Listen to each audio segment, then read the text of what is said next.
안녕하세요. 맥키네지 투자클럽입니다. 셀트리온 2023 세계 바이오 서밋에 참가한다는 소식이 나왔고요. 세계 1위의 블록버스트 키트루다 관련해서 이 바이오시밀러 관련되는 도전이 경쟁이 좀 치열하죠. 자, 셀트리온 헬스케어 같은 경우에는 코스닥 150에 제외됩니다.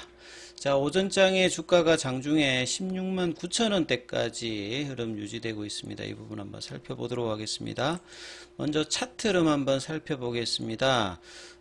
오늘 셀트리온 같은 경우는 아침에 좀 갭다운해서 장중에 16만 7,500원대까지 밑골이 좀 나오고 있는 상태에서 자, 오전장의 흐름들보다는 지금 12시 넘어가면서 16만 9천원대까지 터치하면서 양봉 흐름이 계속 유지가 되고 있습니다.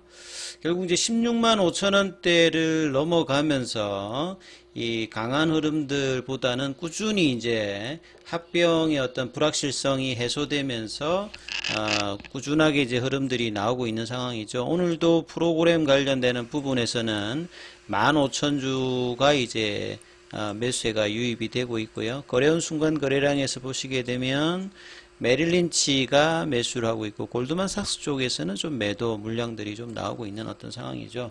이 자사주 관련되는 부분들의 어떤 추이들을 좀 살펴보면 이제 지난주에 이제 주가가 떨어질 때는 좀 매수를 해주고 올라갈 때는 장중에 어떤 매입 관련되는 부분들이 상대적으로 전략적으로 크게 체결 안 시켰는데요.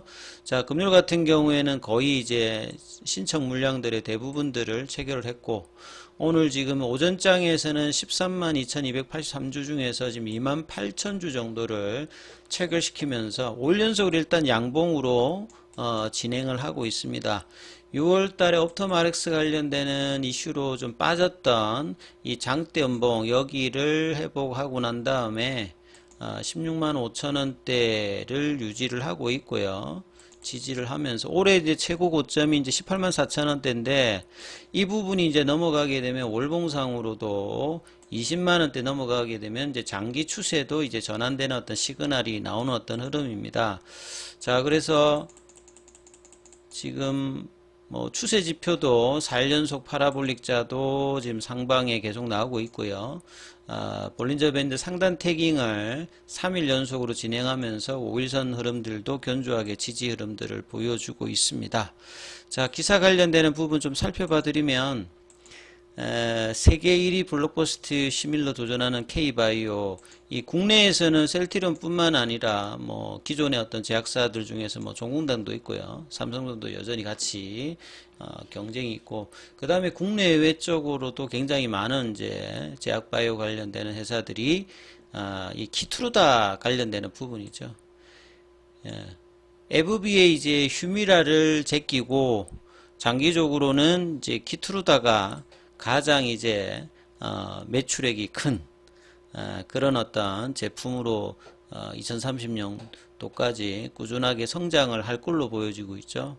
그러다 보니까 이제 뭐 휴미라 바이오시밀러 시장에서 이미 경험했듯이 이 캐파 그러니까 볼륨이 큰 오리지널 약물이 이제 특허 만료돼서 바이오시밀러 시장이 열릴 때는 굉장히 많은 한 10개 이상의 그 경쟁사들이 달라붙어서 캐파 자체가 크니까요. 이제 이런 어떤 부분들이 휴미라에서도 있었듯이 향후에 키트루다 쪽에서도 있을 거고, 그럼 이에 비해서 오리지널 제약사는 수없이 많은 특허라든지 제형의 변경, 뭐 이런 걸 통해서 방어하는 어떤 치열한 부분들이 나올 가능성이 높겠습니다. 그래서 올해와 내년 물질 개발, 먼저 이제 세포주 개발하는데 보통 이제 뭐 1년 이상이 걸리니까 세포주 개발 관련되는 부분부터 이제 임상 도입까지 키트루다의 어떤 특허 만료가 이제 2028년입니다. 예. 요 유럽 쪽이요.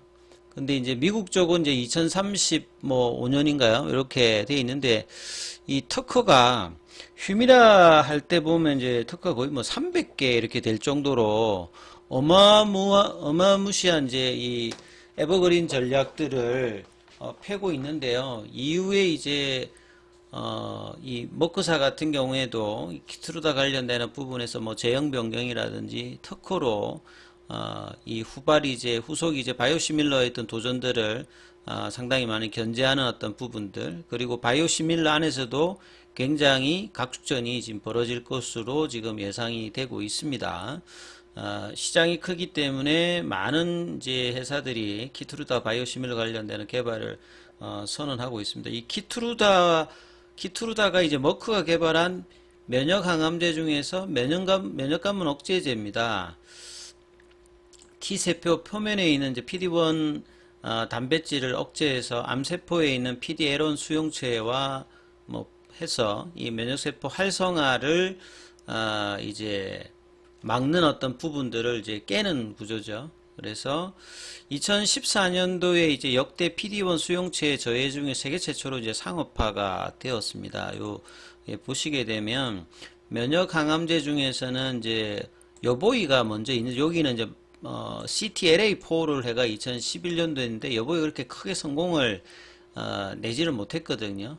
예, 근데 이제 머크의 키트루다하고 브리스톨 마이어스케의 이제 옵티보가 2014년도에 했는데, 초기에는 사실 이제 옵티보가 오히려 이제 적응증이라든지 확장을 좀 더 많이 했는데, 이 폐암 관련되는 부분에서 키트루다가 승리하면서 2018년도부터는 확실하게 제껴버립니다. 그리고 이제 이 면역감문 억제제에서 시장에서 굉장히 큰 뭐 상징적인 어떤 사건이, 지미 카터 전 이제 미국 대통령이죠. 이분이 이제 흑색종을 안고 있다가 4개월 만에 이제 이 암이 사라지면서 이때 이제 유행했던 게 이제 키트루다죠. 그래서 상당히 많이 이제 시장에서 관심이 높고 완치가 되었다.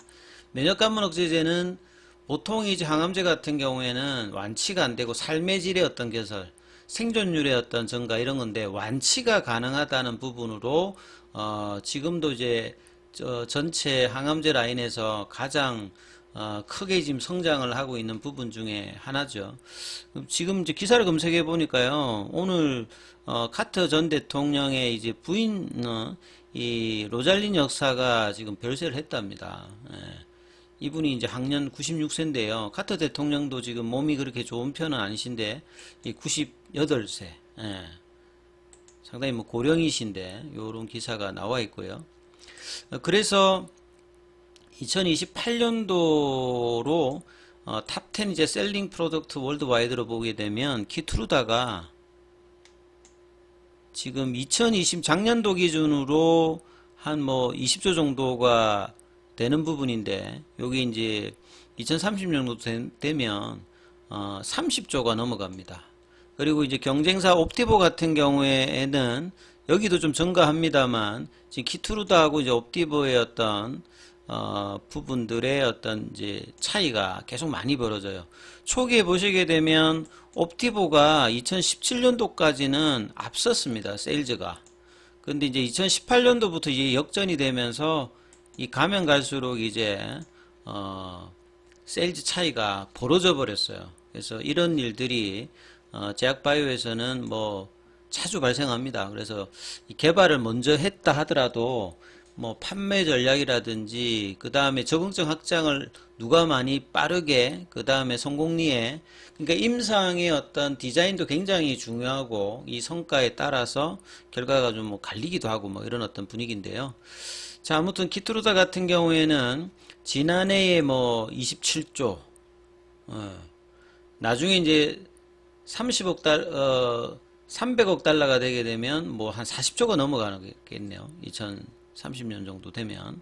그리고 이제 키트루다가 무서운 게, 면역 항암제의 특징 자체는 그 원리상으로 모든 암종에 상관없이 다 적응이 가능하거든요. 그래서 18개의 암종에다가 38개의 어떤 적응증을 가지고 있어요. 그러니까 키트루다 하나만 가지고 지금 그 신약이 한 몇십 개가 있는 거랑 똑같은 어떤 효과를 보고 있는 거죠. 예. 그래서 올해 매출액은 이제 30조가 넘어서, 휴미라를 지금 넘어서 넘버원에 될 것이다. 그래서 키트루다 특허가 유럽에서 만료되는 게 2028년이거든요. 그러니까 이 어떤 부분들이 되기 때문에 이때까지 계속 이제 머크 입장에서는 매출액을 늘리려고 할 것이고, 여기에 따라서 이제 방어 전략이라든지 후속 이제 개발사들 같은 경우 준비를 이제 이 특허 관련되는 부분에 완료되는 시점에 이제 하려고 하겠죠. 셀트리온 같은 경우에는 관련 물질을 확보하기 위해서 자체 개발에 나서서 2029년도 이후에 지금 출시를 목표로 개발하고 있기 때문에 향후 이 부분도 계속 잘 살펴보셔야 되겠죠. 그리고 이제 키투르다나 옵티보 같은 경우에도 지금 이제 SC 제형 관련되는 부분의 어떤 임상이나 개발 관련되는 부분의 기사들이 계속 많이 나오고 있거든요. 그래서 이런 어떤 차별화된 바이오시밀러 개발 역시 셀트리온 입장에서도 중요하다 이렇게 봐야 되겠습니다. 그래서 이 머크가 키투르다의 어떤 특허가 50개 등록되어 있고요. 추가로 지금 130개 출연되어 있으니까 이것만 해도 180개잖아요. 휴미라 같은 경우는 300개니까 아마 이런 특허들은 더 많이 될 거고, 그러다 보니까 미국의 이제 엘리자베스 워렌 상원 의원 같은 경우에는 특허청에다가 이 머크의 에버그리닝, 그 다음에 뭐 특허 덤벌 이런 부분 조사해야 된다. 이렇게 지금 이야기를 하고 있고요. 이미 이제 2025년도에는 키투르다 이제 SG형 관련되는 부분을 공개할 거로 해서 여기 바이오시밀러와 오리지널사의 어떤 경쟁이 굉장히 많이 핫해질 걸로 보여집니다. 자, 그리고 이제 전 세계 백신 바이오 리더가 이제 서울에 집결을 해서 2023 세계 바이오 서밋이 뭐 개최한다고 있습니다. 여기에 셀트리온도 10개사 대표자의 지금 명단이 올라와 있습니다. 이 코로나 이후에 코로나 치료제 백신 관련되는 부분에서 국내가 개발을 하면서 상당히 좀 가능성에 대해서 좀 기대했습니다만 실제로 판매는 상당히 좀 부진했죠. 그럼에도 불구하고 셀트리온의 레키로나, SK바이오사이언스의 이제 코로나 백신 관련되는 부분들을 만들었다는 것 자체는 상징적으로 상당히 좀 의미가 있는데요. 향후에도 또 이제 새로운 어떤 팬데믹이 이후에 언제든지 또 이렇게 발생할 수 있는 부분이죠. 그래서 이런 부분에 대한 어떤 협력의 어떤 중요성 관련되는 부분을 이번 뭐 서밋에서 요게 이제 월요일부터 해가지고 화요일까지 오늘 내일 이제 개최가 된다고 합니다. 이 부분들도 있고요. 그 다음에 이제 셀트리온 헬스케어가 이제 코스닥 150에서 제외된다는 어떤 기사가 나왔는데 이건 뭐 특별한 게 아니라 지금 합병 관련되는 부분으로 현실화되기 때문에 이게 이제 코스닥 150에서 이제 제외가 될 걸로 지금 예상한다고 삼성증권에서 이야기를 했죠. 그래서 12월 이제 정기 변경이 12월 15일에 벌어지거든요. 그래서 헬스케어 같은 경우에는 이제 다음 달 18일부터 일단 매매 정지가 되어서 내년도 이제 1월 달에 셀트리온의 합병 신주를 받아서 이제 이렇게 진행된다. 이렇게 보시면 될 것 같습니다. 자, 셀트리온 주가 5장에 이제 17만원은 아직 못 넘어가고 있는데요. 자, 이렇게 지금 영상을 찍고 있는 동안에 17만원 부근까지 올라가는데 17만원 돌파 여부를 잘 살피시면서 좀 판단해 보시기 바라겠습니다. 여기까지 하겠습니다.